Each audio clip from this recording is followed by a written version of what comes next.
Donc bonsoir à toutes et à tous. Merci de votre présence fort nombreuse pour cette séquence qui, j'espère, j'imagine, va intéresser grandement chacune et chacun d'entre nous. Vous dire qu'on est très heureux à l'ENSOSP d'accueillir donc l'association RIFS, bien évidemment appuyée par le travail qu'ont mené nos collègues de la 116. C'est un sujet qui nous intéresse nous aussi à l'ENSOSP. Je ne serai pas très long, mais juste pour dire qu'on participe en ce moment aux travaux menés avec l'Entente Valabre sur la recherche des toxiques dans les fumées d'incendie sur les espaces naturels. Donc ça fait un lien assez facile avec ce que vous allez aborder ce soir, même si j'imagine que ce sera peut-être un peu plus porté sur les feux d'espace clos. Mais en tout cas, bonne séquence. Merci à vous d'être là. À vous la parole. Bonsoir à tous. Donc bienvenue à cet événement Une heure avec l'association RIF. RIF qui veut dire risque, incendie, fumée et santé. Donc la FILT 116 a souhaité organiser cet événement avec cette association pour faire écho à notre nom de promo qui est Caroline Aigle. Donc je vais juste remettre dans le contexte qui est Caroline Aigle. C'est une femme, une militaire qui a été la première femme pilote de chasse en France et qui est malheureusement décédée d'un cancer en 2007 suite à une exposition probablement due à une exposition aux UV lors de ses heures de vol. Elle est décédée d'un mélanome. Donc nous avons voulu faire le parallèle avec le milieu des sapeurs-pompiers et mettre sur le devant de la scène les expositions aux toxiques chez les sapeurs-pompiers et en l'occurrence ce soir les fumées. Donc cette heure va se décomposer en deux parties. La première partie va être dédiée au sujet présenté par l'association RIF. Ensuite, il y aura un temps d'échange par des questions-réponses. Donc n'hésitez pas au fur et à mesure de la présentation de prendre note de vos différentes questions. C'est vrai qu'aujourd'hui, c'est un sujet d'actualité, pour demain également. Il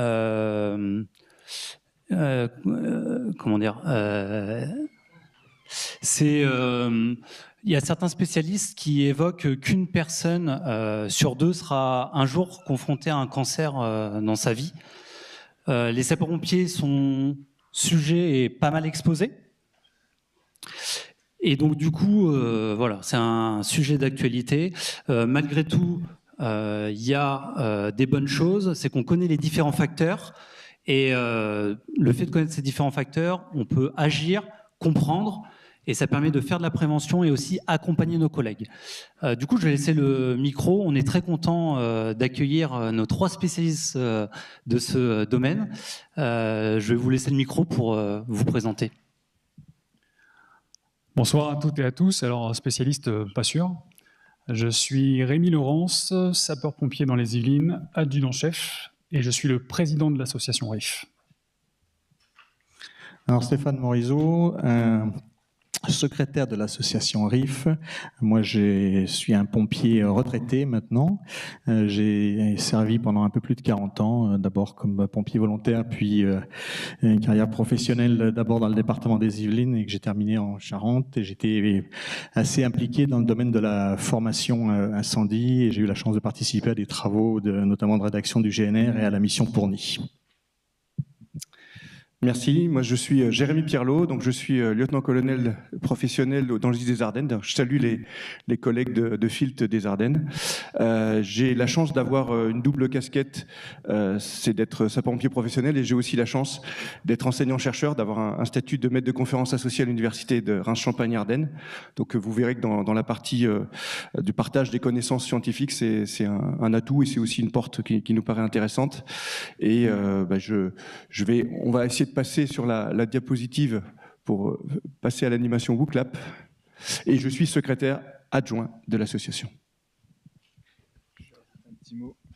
Pour des raisons techniques de réseau, si vous n'avez pas de réseau pour le WooClap, vous pouvez vous connecter sur le Wi-Fi Guest avec Colloque 2025 en identifiant et en mot de passe.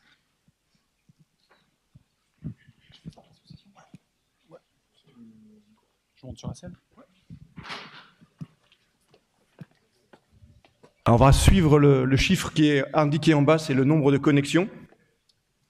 Je sais que c'est un petit peu compliqué de se connecter, on va attendre d'avoir quelques-uns. L'idée, c'est de rendre la première partie de la première séquence de cette soirée un peu plus interactive.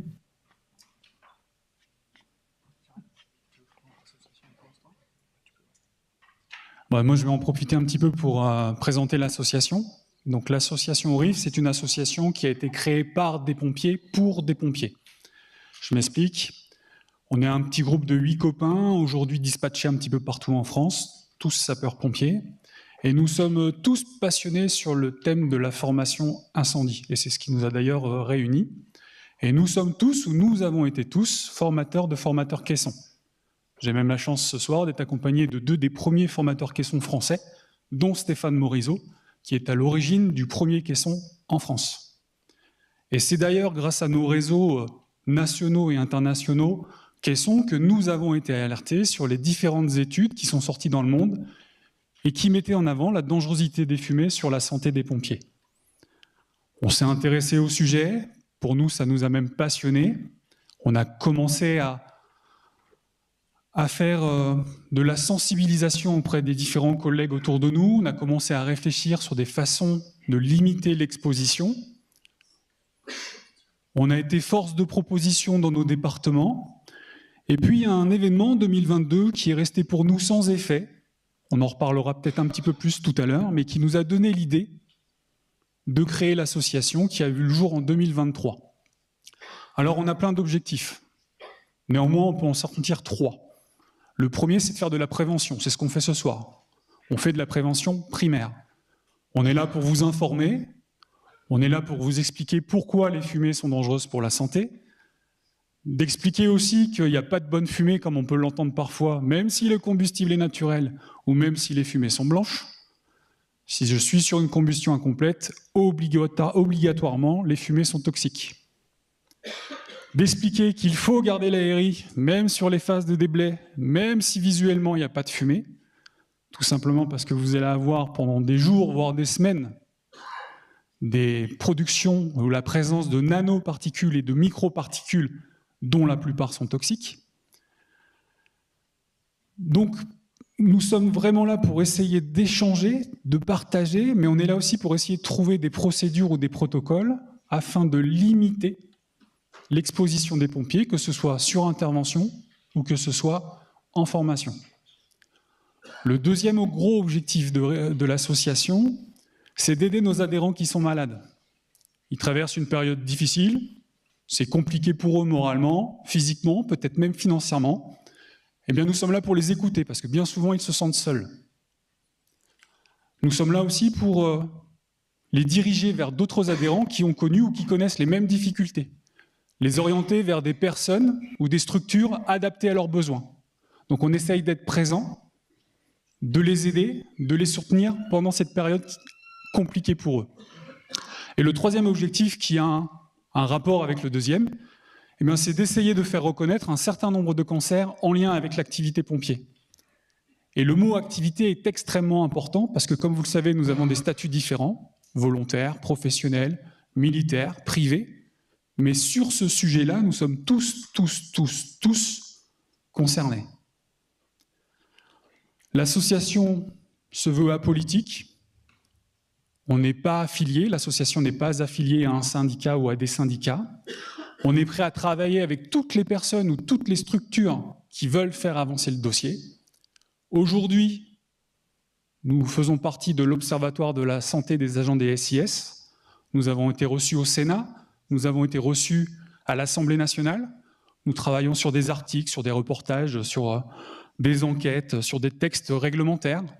Donc nous essayons d'être présents sur un sujet qui est pour nous extrêmement important, qui est la santé des pompiers, et dont le risque, eh bien, on a l'impression qu'il est sous-dimensionné ou sous-évalué par encore une grosse partie des pompiers français. Donc on le met en avant, et l'idée c'est que tous ensemble, on puisse y remédier. Je vous laisse avec le WooClap. Merci Président, on est 120, donc c'est bon, on va pouvoir commencer. Alors, le WooClap,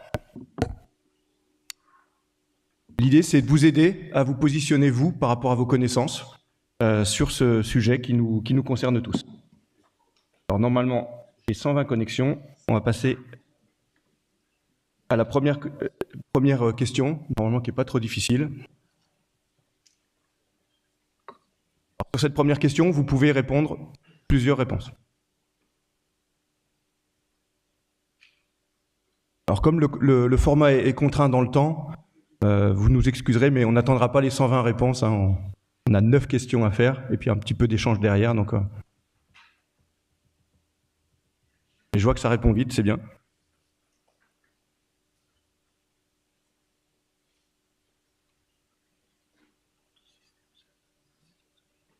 Donc l'idée, c'est de prendre un petit peu la température, voir où vous en êtes. Il y a différentes promos, différents publics. Allez, j'arrête à 100, volontairement.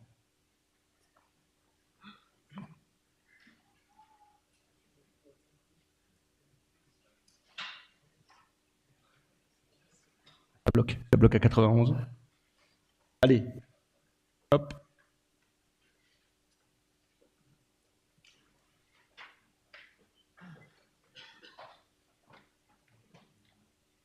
C'est la plus longue, hein, parce qu'il y a plusieurs cases à cocher. Bon, on n'atteindra pas 100, c'est pas grave. Alors voici vos réponses. Forcément, c'est intéressant. Il y a quand même, volontairement, on a mis des adjectifs pas que positifs. Et on voit, alors c'est un peu sur les côtés, hein, mais il y a quand même si tout le monde est concerné, sensibilisé, motivé, c'est les 3 mots qui ressortent les plus gros, donc c'est les plus grosses de vos réponses. On a quand même, malgré tout, des gens qui sont dubitatifs, un peu distants, peut-être ignorants ou lassés. Et donc c'est intéressant de voir aussi que c'est un discours qu'on entend beaucoup. Et la soirée aujourd'hui, elle va nous aider aussi à remettre à plat un certain nombre de choses et vous écouter par rapport à vos peut-être vos critiques ou vos interrogations. Alors la deuxième question. L'activité de sapeur-pompier est cancérigène. Selon vous, cette affirmation est douteuse, avérée, probable, mais il n'y a pas d'indication suffisante. Possible.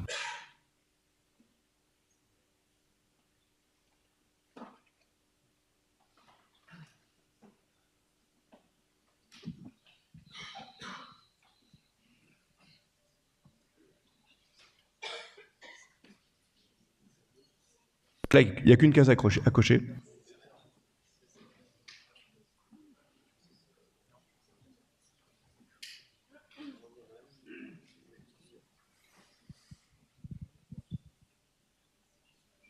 Allez, je vous propose d'arrêter le vote. Voici vos réponses. Et voici la bonne réponse.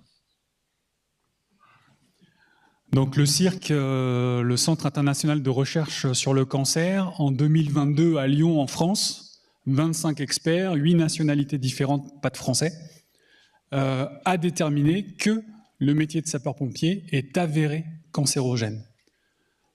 Sur le mésothéliome et la vessie, il n'y a aucun souci, c'est sûr.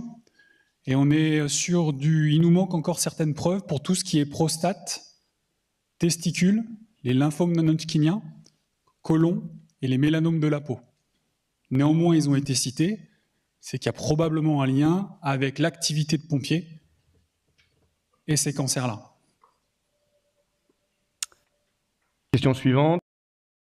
Toutes les microparticules? Alors attention, il y a une petite finesse. Oui, mais uniquement les particules solides ou liquides. Oui, même les particules gazeuses. Ou non.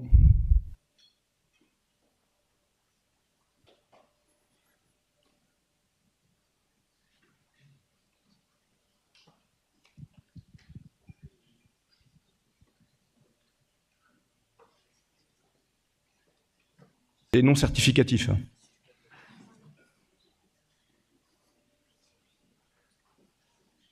Allez, je vous propose, on va arrêter les temps de réponse.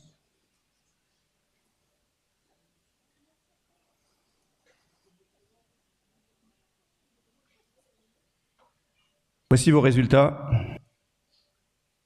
Et voici la bonne réponse. Donc, que dit la norme, si je me rappelle bien, c'est la EN 149, c'est filtre 98 ou 99% des particules supérieures ou égales à 0,6 microns. Quand on parle de nanoparticules, on est inférieur à 0,1. 1 micron, c'est le millième d'un millimètre, c'est 1000 fois plus petit qu'un grain de sable. Voilà, c'est pour vous donner donc ce qu'on peut en tirer comme conclusion, c'est qu'un masque FFP3, ça ne vous protège pas de toutes les particules qui sont dans un volume ou qui sont sur l'extérieur. Il y avait un petit piège. Question suivante. En phase de déblai, comment peut-on caractériser l'air du volume concerné comparativement à l'air que nous respirons habituellement, comme dans la pièce, pour estimer qu'elle n'est pas encore trop polluée par nos rejets de dioxyde de carbone? Est-ce qu'elle est à peu près comparable à l'air que nous respirons, 4 fois plus polluée, 40 fois plus polluée, 400 ou 4000 fois?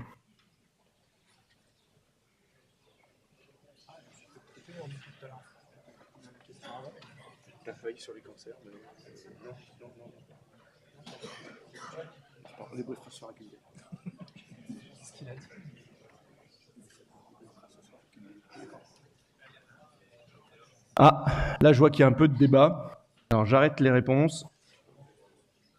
Voilà vos réponses. Et voilà la bonne réponse. Donc différentes études canadiennes, notamment de l'ASPAN, qui ont démontré qu'effectivement l'air dans un déblai est 400 fois plus pollué que l'air que nous respirons actuellement dans cette pièce. Question suivante. Quel pourcentage d'hydrocarbures aromatiques polycycliques, HAP, est éliminé par un brossage à sec sur intervention?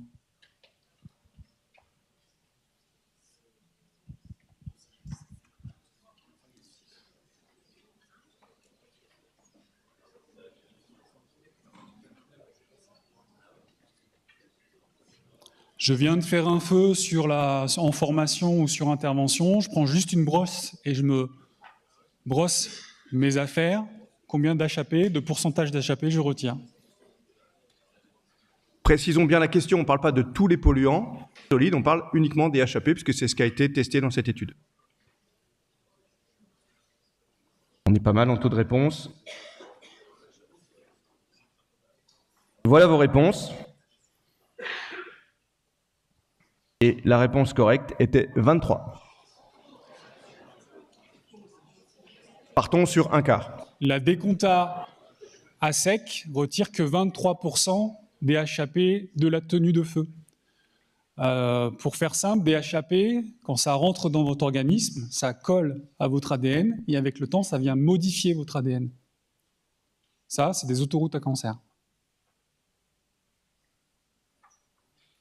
Maintenant, quel est le pourcentage si j'additionne au préalable un rinçage à l'eau savonneuse avant le brossage à sec?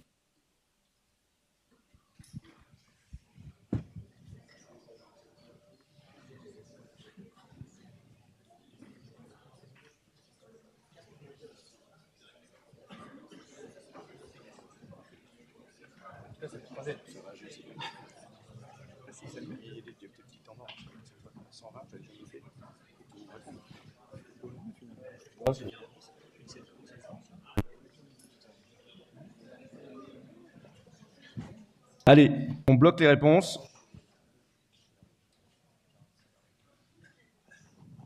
Voilà vos réponses. Et voilà la bonne réponse. Ce qui est très important à ce moment de la discussion, RIFS n'est pas une association qui prescrit.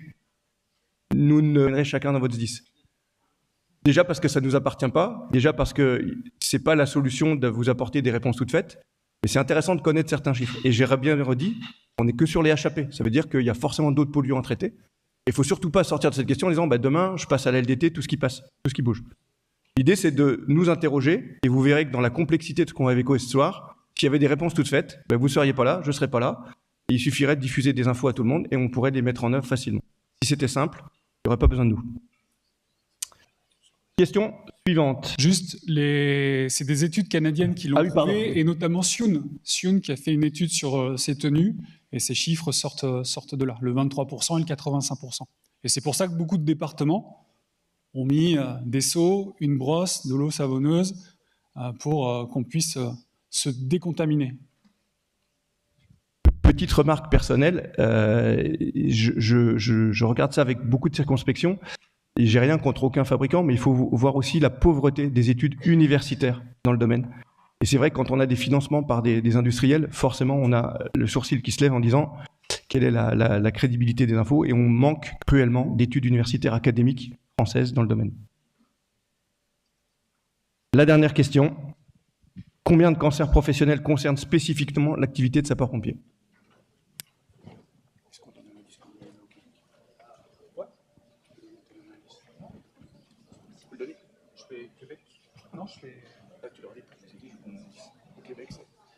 D'accord.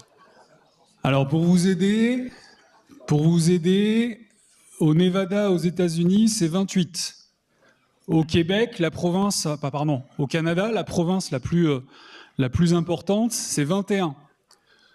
En Australie, ils sont à 19. Et nous, en France... Je verrouille les réponses. Voilà vos résultats. Il y en a qu'on peut tasser, c'est bien. On a le nasopharyngé, pour le pharynx, et on a l'hépatocellulaire, c'est pour le foie. Le nasopharyngé, le mot pompier apparaît à côté. C'est le tableau 43, si je ne dis pas de bêtises. Et le tableau 45, on a l'hépatocellulaire, où là on parle de fumée d'incendie. Voilà comment on fait le lien avec les pompiers. Normalement, peut-être que demain je touche du bois s'il y a du bois quelque part, on a réunion avec l'Observatoire de la santé des agents des SIS. On espère avoir une bonne nouvelle sur les modifications des tableaux et que le cancer de la vessie et le mésothéliome y apparaissent. Il y en aurait d'autres, mais au moins si ces deux-là apparaissent, ça serait pas mal. Alors, ce qu'on vous propose maintenant, c'est de passer une séance de questions-réponses. Ce qu'on a proposé, c'est de bâtir cette séquence sur les 3 piliers de notre association: partager, soutenir, prévenir. Donc, on va passer 3 temps de questions avec nos camarades de la FILT qui vont faire l'animation. Donc, on propose le premier pilier: partager l'information, partager les bonnes pratiques. N'hésitez pas à poser vos questions.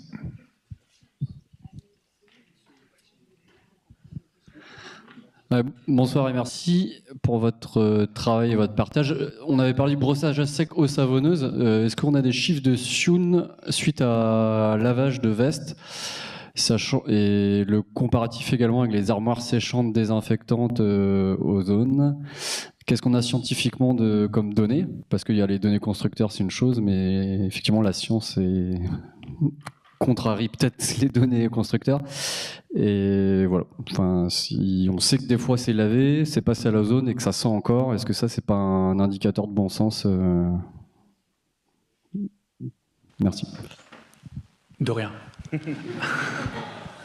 Alors déjà, à sec et avec de l'eau savonneuse, je ne connaissais pas le principe. Souvent, on fait de l'eau savonneuse et après on vient rincer. Alors parfois, on rince d'abord, on mousse après et on re-rince derrière. Ça pose des questions, peut-être qu'on aura la question ce soir, mais à sec, savon, je ne connais pas. En ce qui concerne les armoires séchantes, à partir du moment où vous avez été dans les fumées, en aucun cas ça retirera ce que vous avez dans les armoires, dans votre tenue. Qu'est-ce qu'on retrouve dans les tenues? En fait, nos tenues, elles sont poreuses, c'est-à-dire que c'est des buvards. Tout ce que j'ai dans les fumées, gaz toxiques, composés organiques, inorganiques, je vais le retrouver.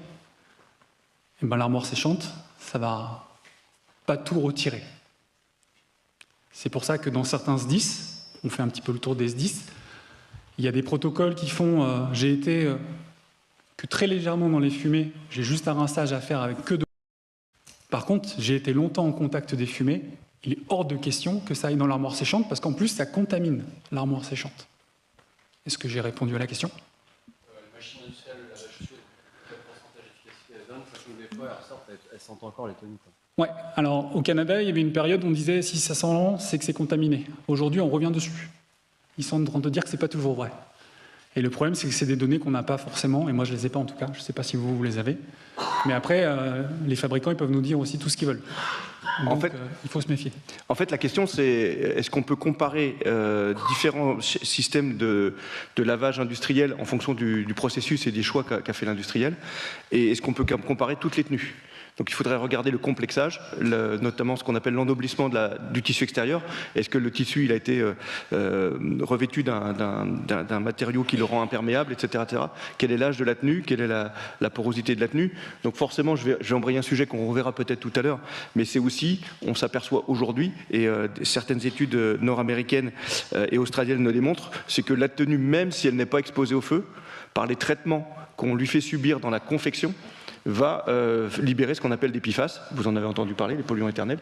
Donc on est dans un cercle plus que vicieux, ça devient très compliqué d'avoir un avis, et encore une fois, très peu d'études universitaires solides permettent d'avoir une vision claire de la situation.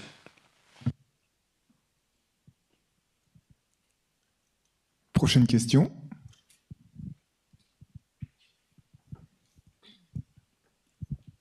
Bonsoir.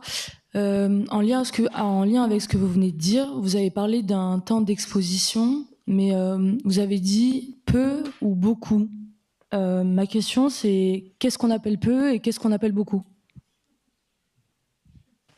Si vous avez un doute, c'est que c'est beaucoup.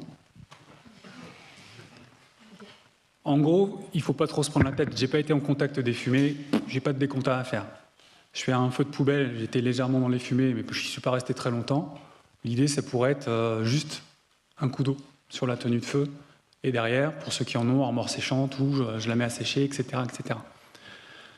Dès que vous avez un doute, il faut partir dans le plus néfaste pour le pompier. Donc le plus néfaste, c'est beaucoup. Qui dit beaucoup, dit bah là, brossage, rinçage, c'est le minimum. Et beaucoup de SDIS ont mis des seaux, ont mis des kits de décompta dans leur fourgon. Des fois, ils ne l'ont pas forcément bien expliqué. Mais déjà, rien que ça, on a vu que ça retirait quand même 85% des HAP. 85%, c'est pas 100%. Ça veut dire que ma tenue, normalement, derrière, je la mets dans un sac, je ferme le sac et ça doit partir au lavage. Peut-être que je suis dans le monde de Barbie. Certains départements le font déjà, vous pouvez me croire.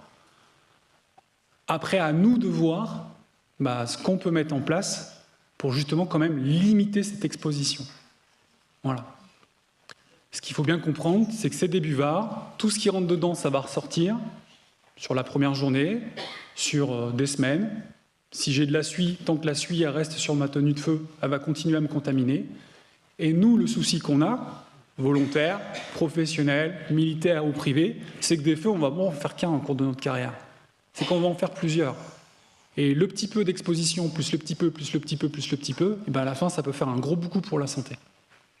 Tout à l'heure, j'entendais, il y a une étude canadienne qui disait que plus de 50% des pompiers, donc la moitié, allaient avoir un cancer à combattre.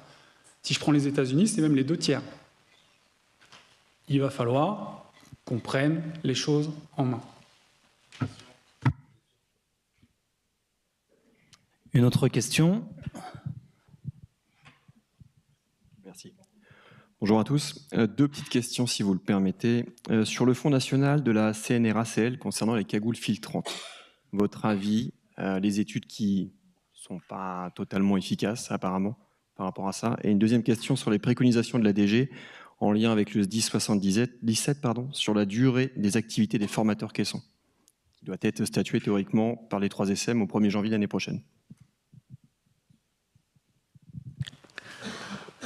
Alors, effectivement, les actions de formation, pour répondre plus particulièrement à la deuxième question, c'est un des moments où on est forcément le plus exposé.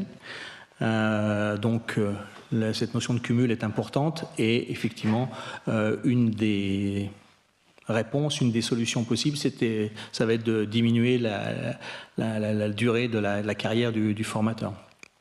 Après, c'est toujours pareil, où est-ce qu'on met le curseur? L'efficience d'un formateur, elle se base aussi sur son expérience, donc il faut de l'expérience, il faut du temps, il faut rester longtemps à l'intérieur. Après, là aussi, les sites de formation, ils ont aussi vocation à être une façon de faire passer le message et d'intégrer les phases de décontamination dans toutes les actions de formation. C'est aussi une façon de réduire l'impact, même si la fréquence elle est plus élevée pour un formateur. Ceci étant, c'est aussi le lieu, un site de formation, pour autant qu'il soit dédié, où on a étudié avec la marche en avant, où on a un suivi de l'exposition, on a dimensionné la quantité de combustible que l'on y met, on a dimensionné le ratio entre le nombre de personnel encadrant d'étudiants et de stagiaires. On va encadrer la durée. Donc là aussi, il y a effectivement une phase de réflexion et il est évident que la durée est un élément important par rapport au risque que l'on fait courir en tant que formateur. Et la première question, je te laisse peut-être répondre. Alors, la première sur la cagoule du référentiel de la DG, c'est forcément une question très épineuse. Ce qu'il faut déjà, le constat sur lequel il faut partir, c'est qu'aujourd'hui, aucune norme européenne sur les équipements de protection individuelle ne prévoit la protection face à la toxicité des fumées. C'est-à-dire que les bottes, les pantalons textiles, les vestes textiles, les gants, les cagoules que vous portez, les casques et les aéries n'ont aucune prescription, aucune exigence sur la résistance ou pas aux fumées ou l'imprégnation, l'absorption, la désorption des fumées. Donc aujourd'hui, au niveau européen, le problème est mal géré. Même si dans les comités de normalisation européens, depuis une quinzaine d'années, les Scandinaves, les Suédois et les Norvégiens nous ont alertés, notamment par le biais de l'avance qu'ils avaient sur la formation. Donc la France a pris, j'allais dire, le taureau par les cornes, par effectivement cette étude de la CNRACL. Et la DG a proposé un modèle sur l'appel d'un appel à compétences. Donc déjà, le fait que la DG ait fait un appel à compétences, ça démontre le fait que sur le marché, il n'existait rien. Donc on ne peut pas en vouloir, j'allais dire, au système d'avoir essayé quelque chose. La vraie difficulté, c'est ne jamais oublier qu'un EPI, c'est un compromis. C'est un compromis entre le confort, la physiologie du porteur et la sécurité et la protection qu'il offre. Aujourd'hui, les premiers retours qu'on a sur la cagoule font que la cagoule n'a pas été testée à grande échelle. Tous les collègues sudistes évoquent des vraies difficultés sur les feux de forêt et les feux d'espace naturel. Et aujourd'hui, on est dans une phase, à mon avis, un peu intermédiaire. Donc, sur le côté filtrant, de ce que j'ai vu, la filtration y est, mais forcément quand on filtre, c'est qu'on empêche les échanges de l'extérieur vers l'intérieur, mais on empêche aussi les échanges de l'intérieur vers l'extérieur, ce qui empêche une grande partie de la chaleur résiduelle du corps qui se dégage par les extrémités et par la tête de se faire. Donc c'est une vraie contrainte. Je pense qu'il faut laisser encore un peu de temps pour trouver une solution. Mon avis est que on ne trouvera jamais une solution parfaite uniquement en raisonnant sur l'outil. Le meilleur EPI, le plus confortable, c'est celui qu'on ne met pas. Et la vraie difficulté, c'est de trouver tous les protocoles de décontamination, de port, d'engagement, de techniques opérationnelles, de tactiques et de stratégies qui vont nous permettre d'optimiser l'exposition. Ce n'est pas un EPI tout seul qui va répondre à tous les besoins et qui va nous empêcher de nous questionner. Je ne sais pas si j'ai répondu à la question. Vous êtes formateur caisson, juste pour moi. Vous êtes formateur caisson ? Qu'est-ce que vous en pensez, vous, de la durée? Est-ce que tout le monde est au courant et ils sont en train de réfléchir sur une durée de formateur caisson de... Merci. Oui, tout à fait. Je suis chez le centre de formation Feu Réel sur la Seine-Maritime, donc j'ai une cinquantaine de formateurs caissons. Les formateurs, eux, sont réticents, évidemment, pour limiter leur durée de formation, limiter le temps dans le centre de formation. Par contre, ils sont très attentifs à leur santé. Donc c'est un peu ambivalent, c'est un peu compliqué. Sur la cagoule filtrante, pourquoi je vous ai posé la question, on les a testés. On a un retour plus ou moins positif, mais je trouve qu'en mettant deux cagoules, en superposant deux cagoules, on a plus d'efficacité sur au moins l'odeur de ce qu'on pourrait avoir au niveau des cheveux. Voilà, c'est pour ça que je vous pose la question. On a également essayé des produits pour désinfecter, pour éliminer les toxiques, des produits liquides, des produits solides. On a un bon retour aussi, et c'est des choses qui, pour moi, devraient être généralisées. Voilà. Mais pour répondre à votre question, oui. Prochaine question.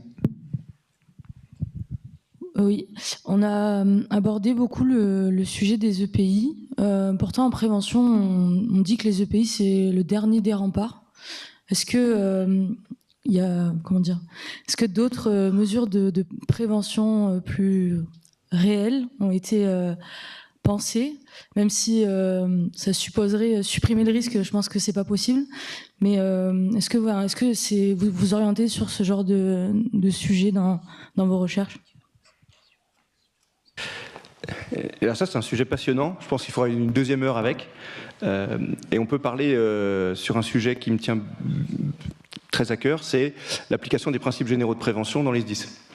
Évidemment, le pays, il est tout en bas de la liste des 9 principes de prévention et on nous apprend que c'est qu'à la fin. Ceci étant dit, depuis que le pompier est pompier, j'ai la faiblesse de penser que la seule chose sur laquelle il peut s'appuyer, c'est ses collègues, son matériel et ce qu'il a appris. C'est les seules choses pour réduire le risque. Le reste, il ne sait pas où il arrive, il ne sait pas dans quel environnement il va travailler, et même les mesures de prévention et de protection que l'industriel ou l'exploitant a mis en place, il n'est pas sûr de pouvoir s'appuyer dessus parce qu'ils ont peut-être été dégradés pendant le sinistre. Donc évidemment, on rêverait tous d'une prévention intégrée, et je pense que malheureusement, il faut aller à l'homme ou à la femme qui est sur le terrain pour faire de la prévention. On ne peut pas faire autrement que de s'appuyer essentiellement sur nos EPI. Les feux seront toujours de plus en plus fumigènes, les feux seront toujours toxiques et il y aura toujours des feux. Et malheureusement, c'est une variable sur laquelle on ne peut pas travailler. Si ça pique votre curiosité, je vous renvoie vers le documentaire Vert de rage auquel quelques-uns, et notamment Stéphane, a participé, qui a été diffusé sur France 5. Qui démontre que les industriels, notamment pour la tenue au feu des textiles, par exemple, ou des matériaux d'ameublement, utilisent des produits de plus en plus dangereux. Et rassurez-vous, il y a de moins en moins de fluor. Inquiétez-vous, il y a de plus en plus de brome. Donc je pense que c'est une fuite en avant à laquelle on ne pourra jamais trouver une solution. Et juste pour compléter ça, il y a effectivement la partie technique, il y a la partie action de chacun, mais il y a aussi la partie tactique opérationnelle, c'est-à-dire que le fait de privilégier par exemple les attaques d'atténuation depuis l'extérieur, on sait aujourd'hui qu'on est en capacité de lever le doute qui a existé pendant longtemps en disant que le mythe qui disait qu'on poussait le feu à l'intérieur, et on sait aujourd'hui il y a des études scientifiques qui démontrent le contraire.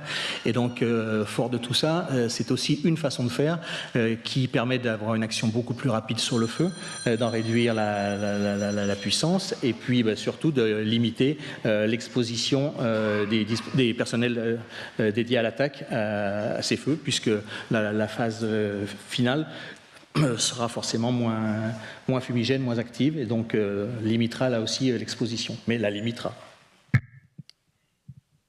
J'ai une dernière remarque, c'est imaginez-vous, je pense aux collègues de la FILT, chef de groupe sur une intervention, vous laissez brûler un hangar agricole, et il y a le maire à côté, et qui vous dit pourquoi vous laissez brûler, juste pour ne pas exposer mes sapeurs-pompiers aux particules cancérigènes. C'est pas gagné encore. Allez, une autre question, toujours sur ce thème partagé. Bonsoir. J'aimerais revenir sur les deux dernières questions. Vous avez évoqué les EPI.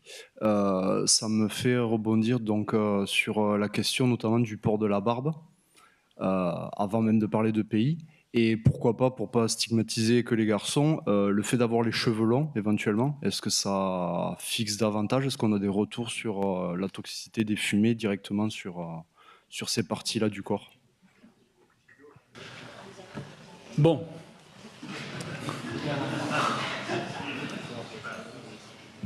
Vous posez la question à un ancien barbu.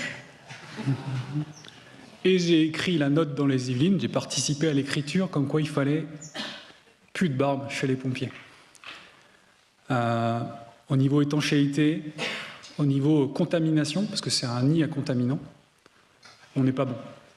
On n'est pas bon. Et Richard Ramnot, qu'on connaît un petit peu tous, qui est un référent toxicité des fumées sur le Canada, et nous explique que depuis les années 90, c'est même écrit dans un texte de loi, les pompiers ne doivent pas être barbus. En Amérique du Nord, au Canada, bien évidemment. Donc, des SDIS ont su le mettre en place avec une explication à tout le monde, et c'est bien passé. Je sais qu'il y a des SDIS qui ont essayé de le mettre en place et c'est pas passé derrière. Il y a eu des recours ou autres, etc., etc. Mais nous, notre position, c'est clairement de part... Parce qu'on peut nous dire, ouais, l'étanchéité sur un masque sur pression, ouais, ok, je veux bien l'entendre. Sur tout ce qui n'est pas sur pression, par contre, on n'est pas bon. Mais par contre, après, c'est le nid de contamination qu'on va avoir dans les poils. Et c'est là où il y a un gros souci. Et c'est pour ça que, en tout cas dans les Yvelines, on a dit stop à la barbe. Et ancien barbu. Voilà, j'ai fait 20 ans de barbe, ça m'a peiné, mais la DGS-CGC a fait une journée thématique justement où ils sont revenus sur cette barbe, et tous les tests qu'ils ont faits vont dans ce sens-là en fait. C'est un nid à contaminants et en étanchéité on n'est pas bon. Donc même par rapport au rayonnement au niveau de la chaleur, ça peut poser souci.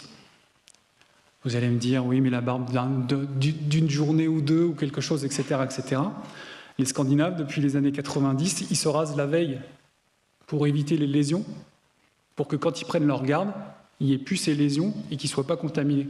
Voilà, nous, il va falloir qu'on change plein de choses. Notre philosophie, il va falloir qu'on change aussi nos tactiques, nos techniques. Nous, il y a plein de choses à repenser là.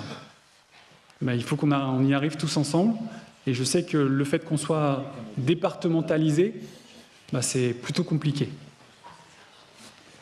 Deux petites remarques sur la barbe. La première remarque, c'est on parlait du Canada, qui est, je pense au Québec avec l'APSAM, on en parlait tout à l'heure, qui est un endroit où il y a quand même des fortes pressions aussi syndicales. Vous trouverez assez facilement sur Internet une feuille A4 avec l'ensemble des formes de moustaches et de barbe, avec en plus intégrant les particularités culturelles et religieuses qui sont autorisées ou pas autorisées. Donc le petit bouc est autorisé, la petite moustache autorisée, ça c'est pas autorisé, le collier de barbe. Enfin, il y a tous les dessins de ce qui est autorisé et ce qui n'est pas autorisé. Parce qu'en plus, en Amérique du Nord, le sapeur-pompier a quand même une grosse culture de la moustache et il garde la moustache et pas la barbe. Deuxième remarque, qui est plus une remarque plus générale, c'est de nous aider tous à nous interroger. Là, vous avez 3 membres de l'association, personne ne porte la barbe, et moi, je vois des barbus en face de moi, et plutôt que de me dire tiens, toi, va te raser demain, je me pose la question, moi, est-ce que même si je porte pas la barbe, est-ce que mon visage est toujours dénué de contamination ? Est-ce que je me nettoie bien le visage après un incendie? Est-ce que je prends ma douche rapidement? On parlait des cheveux, c'est pareil, qu'ils soient courts ou qu'ils soient longs. Si les cheveux sont courts mais qu'ils ne sont pas nettoyés juste après l'incendie avec un bon shampoing, eh ben on va manger son casse-croûte rapidement et on va contaminer. Donc il ne faut pas stigmatiser les barbus. Je pense qu'à un moment on aura fait ce saut culturel, mais se poser aussi la question de ce que chacun peut faire pour améliorer la situation. Dernière question. Ah, allez-y. Juste, on a parlé de la douche. Dans certains départements, le fourgon rentre indisponible, c'est le chef d'agré qui décide, et le remettra disponible que quand les mecs seront douchés. L'opérationnel, ben c'est les casernes d'à côté qui vont compenser, mais en tout cas, la douche fait partie de l'intervention. Et au Canada, c'est pareil, aux États-Unis, c'est pareil, et ben en France, ça arrive gentiment. Dernière question sur ce thème et on passe au thème suivant.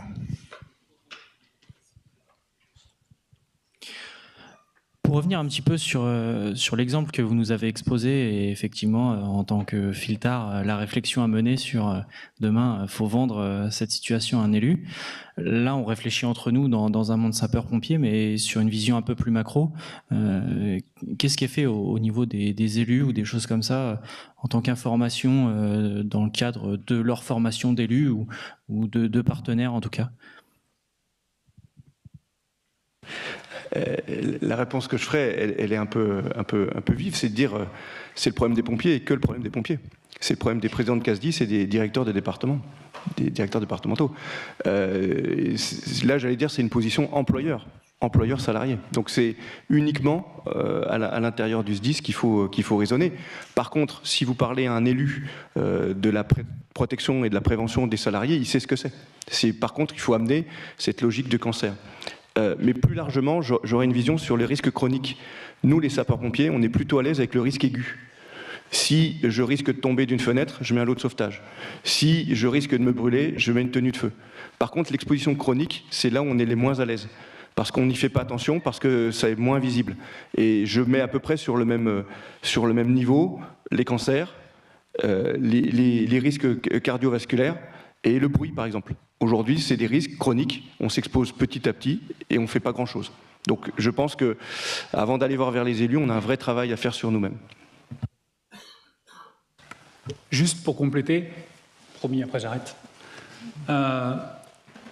Il a raison parce que le risque, en fait, pour nous, il est chronique et il est invisible. Donc, on n'y fait pas forcément attention. Je vous invite à aller voir une vidéo des pompiers de San Francisco, des pompières de San Francisco, qui date de 2017 et qui voulait mettre en avant que si on était femme, donc si on était pompière, on avait 5 fois plus de malchance d'avoir un cancer du sein que dans la population en général. Et bien Angoulême, ils ont fait un peu le même style, où ils ont mis quelqu'un qui sortait d'intervention blindé de mousse à raser. J'ai dit blindé, il ne faut pas. Plein de recouverts de mousse à raser. Mais quand on voit tout le parcours qu'il fait et tout ce qui se disperse comme mousse à raser, eh ben c'est exactement la même chose avec les contaminants. Sauf que le risque, il est chronique et que c'est invisible, donc on n'y fait pas attention. Merci. On change de thématique, mais ça sera en lien. Bonsoir, donc c'était, excusez-moi pour rebondir sur ce que vous venez de dire. On sait qu'aujourd'hui, tous les SDIS, on est tous sujettis à la libre administration des collectivités territoriales locales. Malgré tout, voilà, il y a des solutions qui existent. Moi, j'ai la chance de venir d'un département où on a un budget conséquent, je viens des Alpes-Maritimes, où on a un protocole assez conséquent qui a été mis en place, qui coûte cher, qui coûte très cher, puisqu'on va changer nos tenues sur toutes les interventions. Il y a des locaux de désorption qui ont été construits dans tous les casernes. Et aujourd'hui, serait-il possible, à votre avis, que le ministère de l'Intérieur, par le biais du SAE-LSI, donc le service d'achat et d'innovation de la logistique du ministère de l'Intérieur, comme il peut le faire pour d'autres matériels, puisse envisager d'avoir des dotations pour les SDIS de France, afin d'aider les SDIS à pouvoir acheter, par exemple, des EPI supplémentaires, ou pouvoir nous aider dans cette protection de la toxicité des fumées. Voilà. Merci.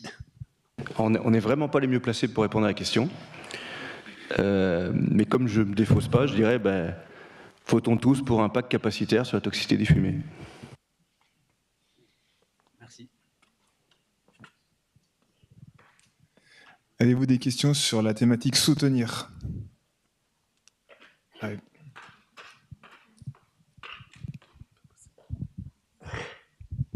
Merci. Bonsoir. Alors moi, je voulais poser la question suivante. C'est à l'heure actuelle, à travers quel vecteur pouvons-nous apporter notre soutien aux malades dans nos services, au sein de nos services? Et est-ce qu'il existe des organismes susceptibles de nous aider dans cette démarche?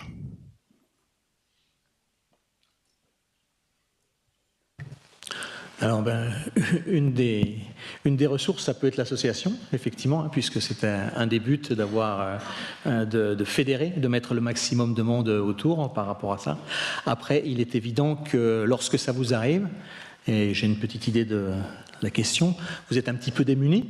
Maintenant, il est vrai que il existe des structures au sein des SDIS, il y a des services sociaux, il y a le service de santé auprès desquels on peut chercher en tout cas à apporter certaines réponses. Après, il est vrai qu'aujourd'hui, c'est un petit peu parfois le flou, en tout cas, ne serait-ce que par exemple pour reconnaître la démarche à suivre pour faire obtenir par exemple la reconnaissance, savoir vers quelle filière s'orienter en termes de la meilleure filière ou les meilleures filières de soins. Donc les réponses sont assez malgré tout variables selon les départements, et il y a pour l'instant, j'aurais tendance à dire, c'est pas l'endroit, la ressource la plus évidente, et c'est tout à fait l'objet de notre association, c'est de faire en sorte que mobiliser le maximum de monde pour qu'on puisse parler, parce que les premiers acteurs, on a parlé des structures, on a parlé du service, on a parlé des équipements, on a parlé des tenues, des machines, très bien. Le premier acteur, c'est le pompier, quoi. Si on n'est pas soi-même concerné sur la façon de faire, sur la façon d'agir, sur l'entretien, le petit coup à passer en cabine après chaque manip, après chaque exposition, etc., etc. C'est aussi par ce biais-là. Après, c'est dans notre métier, c'est un métier, un travail d'équipe. Et donc, pour les gens sur le terrain, pouvoir s'appuyer sur ses collègues, c'est aussi un élément, me semble-t-il, important.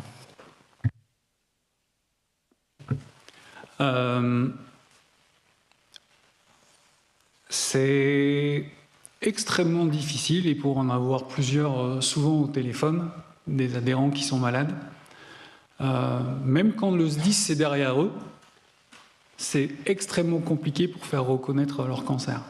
Et pourtant, le SDIS est derrière eux. Pour les 3/4, le SDIS n'est pas forcément derrière. Alors peut-être par méconnaissance, ou peut-être parce que le sujet n'est pas... Bref. Et c'est là où on doit leur apporter une aide, et c'est là où l'association, elle est extrêmement importante. Alors, on demande 10 € par an. Voilà, c'est l'adhésion. En fait, on ne voulait pas faire trop cher, tout simplement pour qu'on soit le plus nombreux possible. Aujourd'hui, on ne vit pas grâce à l'argent des adhésions. Souvent, quand les gens adhèrent, on a un don avec. On a un don avec, ou alors on a des groupes qui nous aident. Ben, c'est avec ça qu'on va aider nos adhérents, c'est avec ça qu'on va les conseiller, c'est ce que je disais tout à l'heure, et les orienter. La reconnaissance aujourd'hui, un exemple tout simple, hein. J'ai 2 pompiers, ils ont exactement le même cancer. Il y en a un, ça a été reconnu en maladie pro et l'autre non. C'est juste le comité médical qui valide ou qui valide pas. Bah ça, pour moi, c'est insupportable. Donc, il va falloir qu'on évolue, qu'on travaille tous ensemble pour que, au moins, on ait à peu près le même rendu à la fin ou des comités médicaux. Excusez-moi. Non, bonsoir. Si je peux me permettre, je siège à la CS4.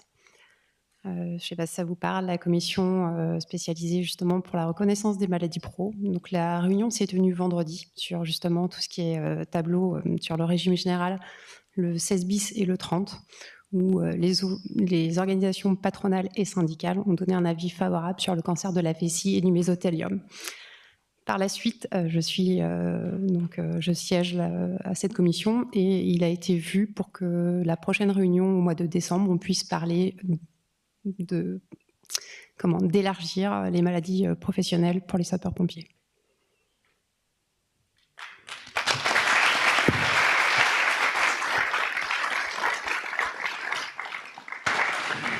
Moi, je suis ravi de cette nouvelle-là, et je rajouterais un élément que Rémi a laissé sous-entendre, c'est aussi la difficulté pour nos collègues, je vais le dire comme je le pense, mais d'oser déclarer leur maladie. C'est-à-dire qu'on a des gens qui refusent. Alors, on a un profil, moi, que j'ai bien en tête, c'est le sapeur-pompier volontaire. Son engagement, c'est sa vie. Et la première chose qu'on va lui dire son médecin de service, et c'est normal, hein, sa sous-direction santé, ça veut dire je vais te mettre inapte parce que tu as un cancer. Donc il prend une double ration, on va dire double dose.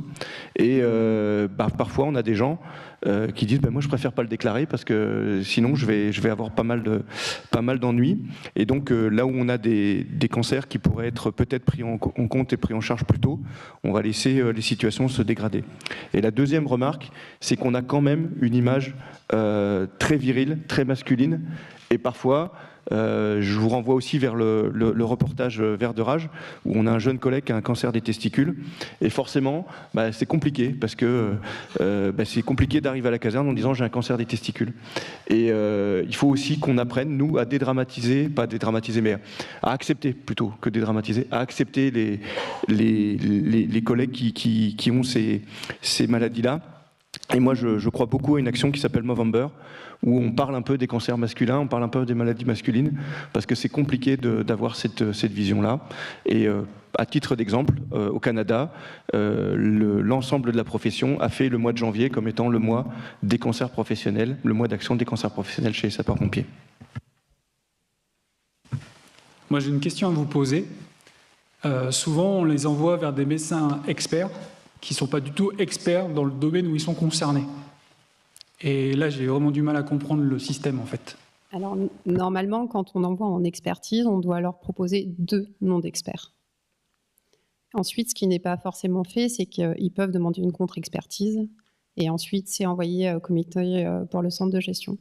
Aujourd'hui, au niveau de la CS4, d'ailleurs, ça va être revu en début d'année, une instance qui va être entre les deux. Puisqu'aujourd'hui, pour reconnaître un cancer, par exemple, sur l'alinéa 6, il fallait que ce soit en corrélation avec l'examen. Donc si c'était une écho et qu'il avait fait un IRM, c'était forcément mis de côté. Sur 10 ans, il y a eu 15 dossiers de maladies pro reconnus pour les sapeurs-pompiers.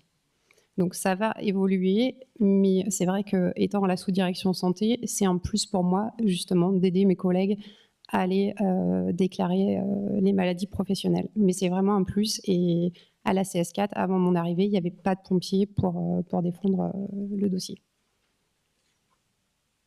Et est-ce qu'il n'y a pas moyen, parce que bien souvent, quand ils tombent sur des médecins qui sont un petit peu anciens, ils ne font pas du tout le lien entre certains cancers et l'activité pompier. Est-ce qu'il n'y a pas moyen de faire une information à ces médecins? Parce que du coup, non, pompier, je ne vois pas le rapport négatif. Là, récemment, j'ai un collègue qui a été reconnu en maladie pro. Et effectivement, le médecin expert qui l'a vu s'est renseigné et a vu au Canada qu'il y avait cette maladie-là. Il ne fait pas partie du tableau des reconnaissances en maladie pro.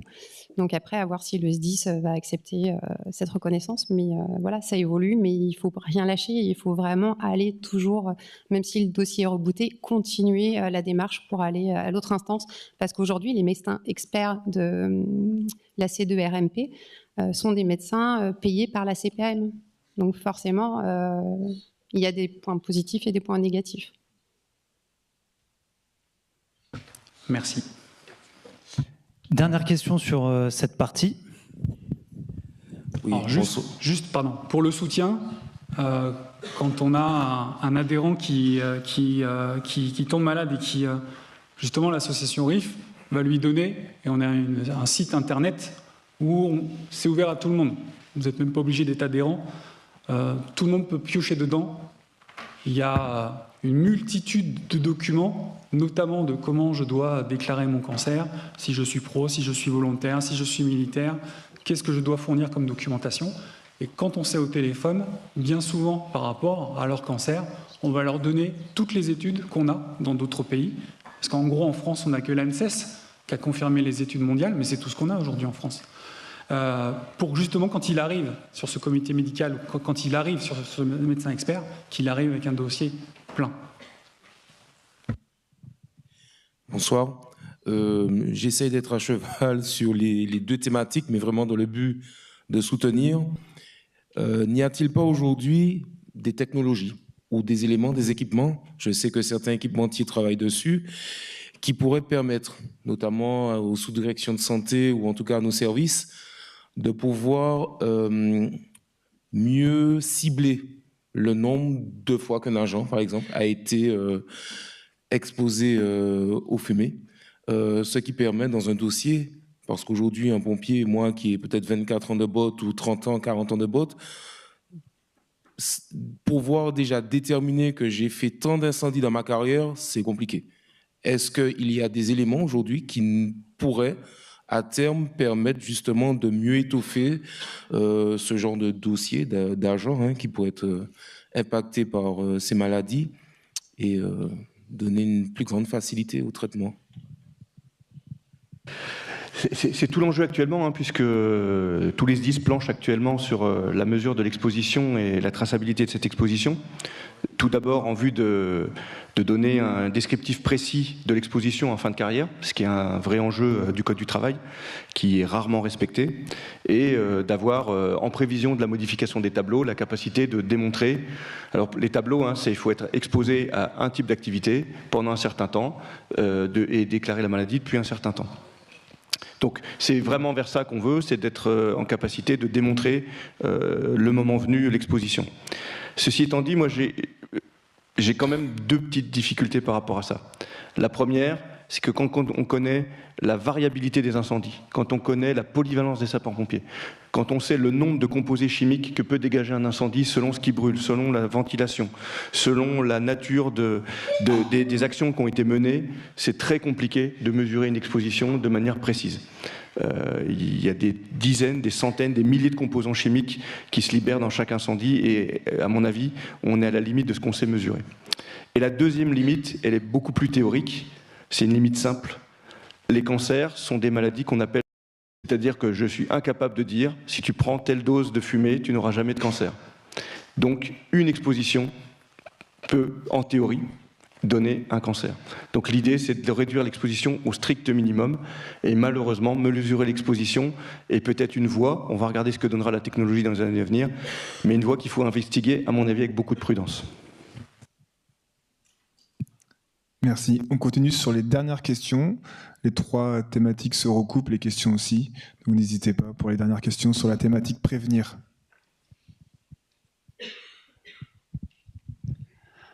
Moi, c'était plutôt une question qui touche et qui fait le lien avec le 3SM.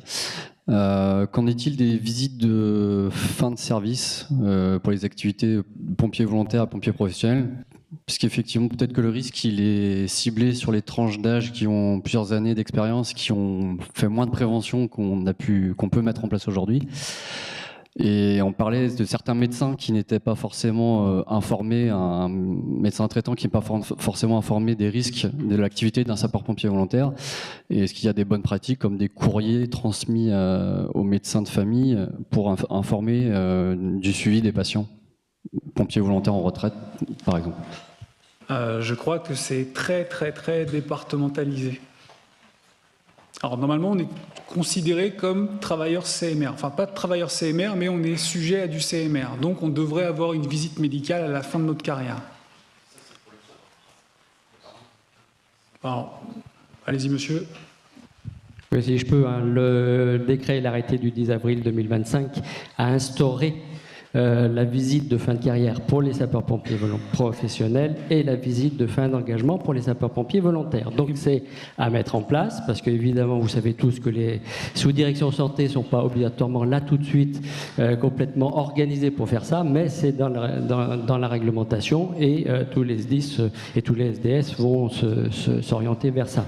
Donc si je peux donner la réponse, c'est que réglementairement, c'est déjà fixé. Maintenant, reste à organiser dans les SDIS. Et je rappelle juste que dans notamment le référentiel qui est donné maintenant pour les médecins sapeurs-pompiers, il y a une proposition de rédaction de courrier pour les volontaires, puisque les volontaires, pour l'instant, c'est pas une prise en charge par le SDIS pour le suivi post-professionnel, mais ça dépend des SDIS. Oui, mais c'est pas imposé, donc les SDIS du Qatar peuvent le faire, les autres pas.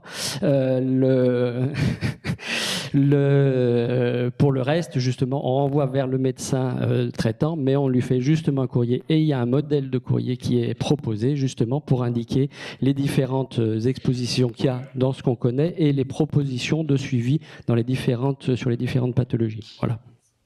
Si je ne dis pas de bêtises, c'est même obligatoire pour les professionnels depuis 2015. Et au niveau des visites médicales, c'est là où aussi il va falloir qu'on s'accorde. Dans certains départements, on va faire test urinaire, bilan sanguin, et on va même faire des scanners de très basse dose. Mais comme ça coûte des sous, il n'y a que les départements les plus riches qui vont pouvoir le faire. Bah, c'est pas normal. Enfin, c'est pas juste. En fait, moi, le lien cancer, je le fais avec le lien feu. Plus c'est détecté tôt, plus c'est facile à éteindre. Un feu, c'est comme ça. Et ben, le cancer, c'est pareil. Plus c'est détecté tôt, moins il y aura de conséquences et plus c'est facile à soigner. Alors, si je me permets quand même sur le cancer, enfin sur le scanner low dose, ça sera toujours qu'une proposition et c'est vraiment les recommandations et là pas que pompiers mais des professeurs de médecine puisque malheureusement la détection qu'on fait précocement va aussi amener des faux positifs et que ces faux positifs vont avoir eux-mêmes des effets possiblement négatifs. Donc on est là-dessus vraiment très prudent, autant notamment la cytologie urinaire, ça, il n'y a aucun souci, puisque quand on voit des cellules cancéreuses, elles y sont. Par contre, vraiment, tous les profs de médecine, et pas que français, sont très prudents sur la généralisation du scanner low dose, parce qu'on sait que c'est un peu ce qu'on avait fait à l'époque avec la prostate, où on faisait largue à manu, et on a enlevé plein de prostates, et on a fait plein de comorbidités dues à ça, alors que les gens n'ont jamais eu de cancer de prostate. Angers, c'est Maine-et-Loire, c'est ça? Oui. Alors en Maine-et-Loire et dans les Yvelines, ils ont fait le scanner très basse dose. Angers, ils ont 2 ans d'ancienneté par rapport aux autres. Ils ont quand même trouvé pas mal de maladies cardiovasculaires grâce à ce très basse dose, et ils ont trouvé 2 cancers. Et ils ont commencé il y a 2 ans. Je répète, plus c'est trouvé tôt, plus c'est facile à soigner. Encore une fois, là aussi, puisque Angers, c'est le professeur d'Escata et qui travaille énormément avec la DG sur ce sujet-là, c'est lui-même le premier qui le dit bien. Certes, on a trouvé 2 cancers, mais si derrière on trouve 10 faux cancers et qu'on fait 10 complications avec tous les examens, et notamment les biopsies du nodule que l'on trouve, et qu'on a 10 personnes qui sont en mauvais état derrière pour 2 cancers, il faut toujours avoir la balance bénéfice-risque. Donc la proposition, c'est oui, c'est vraiment vers ça qu'il faut qu'on aille, mais que l'agent lui-même soit au courant du rapport bénéfice-risque et du risque qu'il prend à aller faire ce dépistage. D'où l'intérêt d'avoir des études épidémiologiques qui tiennent la route. Allez, une dernière question pour terminer cet échange. Ça va réellement être une question. En tout cas, c'est l'occasion d'évoquer avec toute la salle déjà des échanges qu'on a pu avoir il y a maintenant 2 ans avec l'association et tout l'intérêt que l'école et son centre de recherche portent à ce sujet. Donc là, cet été, on était sur la 2e campagne de mesures et cet été, on a fait du prélèvement urinaire où on a fait des dosages, dont des métabolites de HAP. Comme vous le disiez, il y a énormément de composés qu'on peut mesurer. Donc là, on a fait un choix avec un biologiste de Grenoble. On attend les résultats là dans les semaines qui viennent pour produire un rapport scientifique. Donc il pourra être également intéressant d'échanger avec l'association. On a sur un projet à plus grande envergure pour avoir un échantillon plus important. On aurait des cohortes de 200 personnes. Donc ça, ce sera également un projet intéressant. Et puis, on est d'ores et déjà invité au symposium d'octobre 2026 à Bruxelles pour parler de nos études. Donc, on aura peut-être, avant octobre 2026, l'occasion peut-être d'échanger pour sensibiliser sur ces sujets et sur les résultats, donc peut-être également avec vous. Le mot de la fin pour vous, si vous le souhaitez.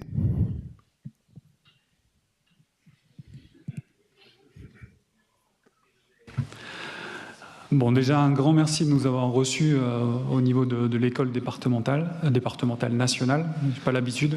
J'allais dire que c'était la première fois que je venais ici, donc ça le prouve.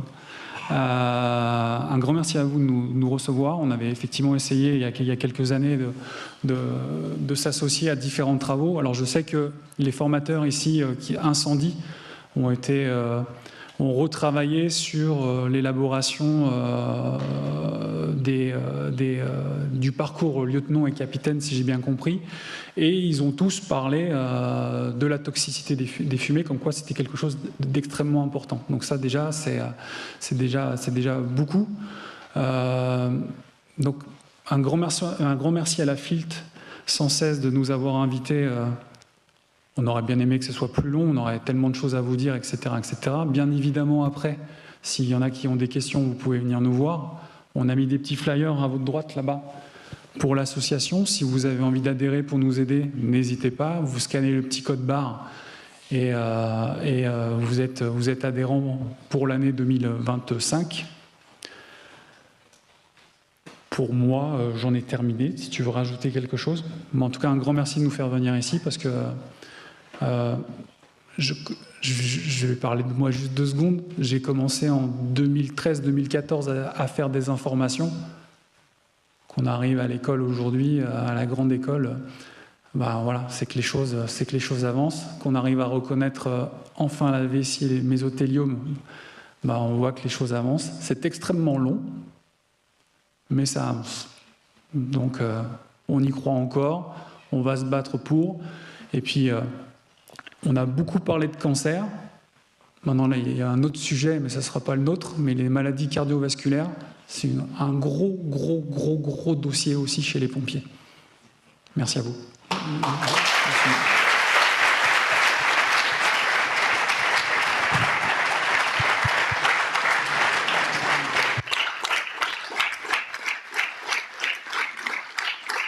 Monsieur le directeur. Nous, au nom de la FILT 116, on tenait à vous remercier aussi de votre présence et de votre intervention. Ça nous fait chaud au cœur. Ça rejoint tous les dossiers qu'on souhaitait descendre à travers notre baptême de promo, notre nom de baptême, Caroline Aigle. Et donc, on vous remercie très fort. Monsieur le directeur, si vous voulez faire un petit mot pour la fin. Merci.